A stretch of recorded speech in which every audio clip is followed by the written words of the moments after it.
자유가 논술 주제로 나올 수 있다. 홍익대 2번 문제가 자유였거든요. 대부분의 학생들은 모르게끔 나왔거든요. 그게 이제 연세합사 선생님이 적중을 하셨거든요. 그 한 문장 덕분에 제가 좀 합격을 한 것 같거든요.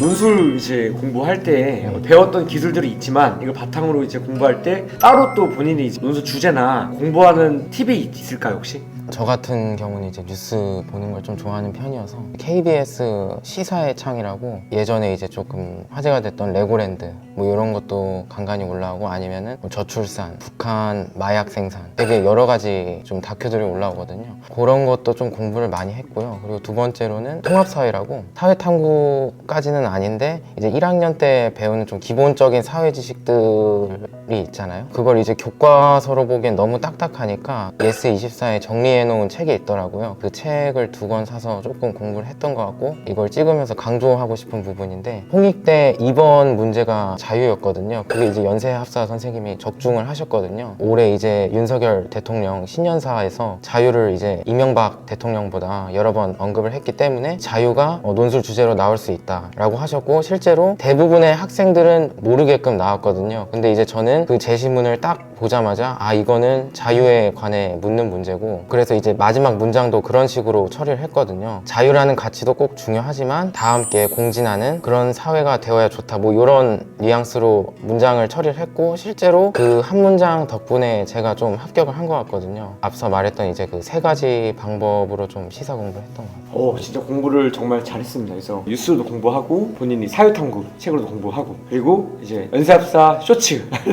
요즘 쇼츠를 찍고 있는데 사회 이슈 같은 것들을 제가 이제 간단하게 찍어서 올리고 있습니다. 근데 그런 주제들이 실제 논술에 나오기 때문에 여러분들이 그 논술이 나왔을 때 그걸 바탕으로 잘 기억해서 현상들이 있을 때 그 현상의 본질에 있는 어떤 원리 이 원리를 중심으로 문제 나오는데 우리 희재 학생은 이제 그 실제 홍대 2번 문항에서 그 원리를 정확하게 깨우쳐서 바탕으로 전개한 거죠. 그쵸? 정말 잘했고 저도 되게 뿌듯합니다. 그래서 여러분들 연세합사 쇼츠 많이 봐주세요. 아시겠죠?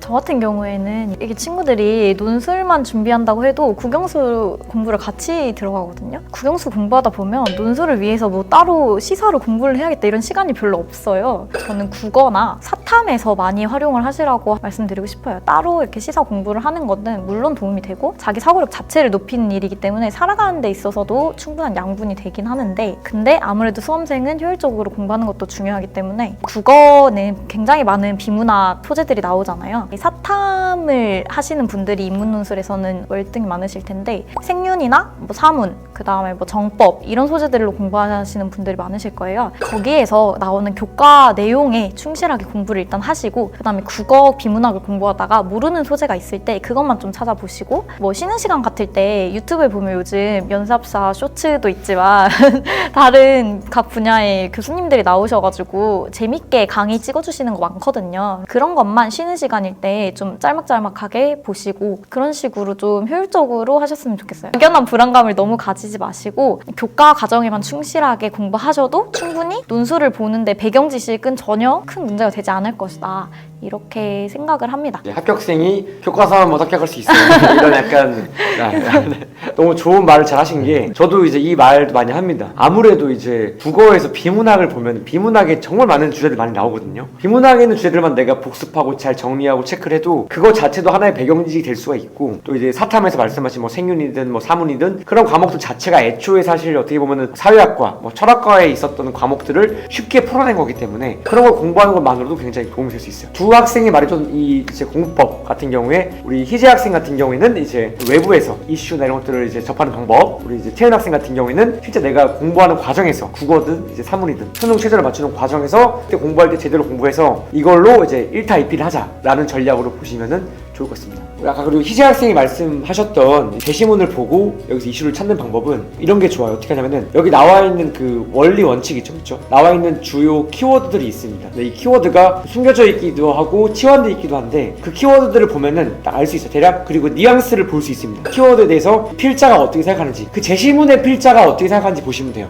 이 자유에 대해서 이 글의 필자가 뭔가 서로 공진하는 걸 원하는 것 같다 라고 하면은 그 뉘앙스를 찾아내면은 그럼 자유에 대한 공진은 이제 대략 좀 어느 사회 이슈와 연결되어 있지? 라고 해서 그거를 역추적으로 끌어내는 방법입니다. 이 역추적 방법을 쓰기 위해서는 기본적으로 근데 희재 학생이 말한 것처럼 이슈들에 대해서 인지가 돼 있어야 돼요. 그러면은 역추적이 쉬워질 수 있습니다. 이제 그게 아니라 우리 채은 학생이 말한 방식으로 하게 되면서 역추적은 안 되지만 대신에 그 현상 자체에 대한 깊이 있는 분석과 이해로서 그 밀도 있는 분석, 그 이제 어휘 혹은 문해력 이런 것들을 토대로 내가 이제 이런 차별화해서 포인트 만들 수 있습니다. 각각 두 학생이 보여주는 차별화 포인트는 서로 상반돼 볼 수 있습니다. 그리고 추가해서 또 아까 말했지만 연세합사 쇼츠 많이 봐주시면은 그거만 봐도 몇 초밖에 안 됩니다. 15초만 좀 시간 내주세요.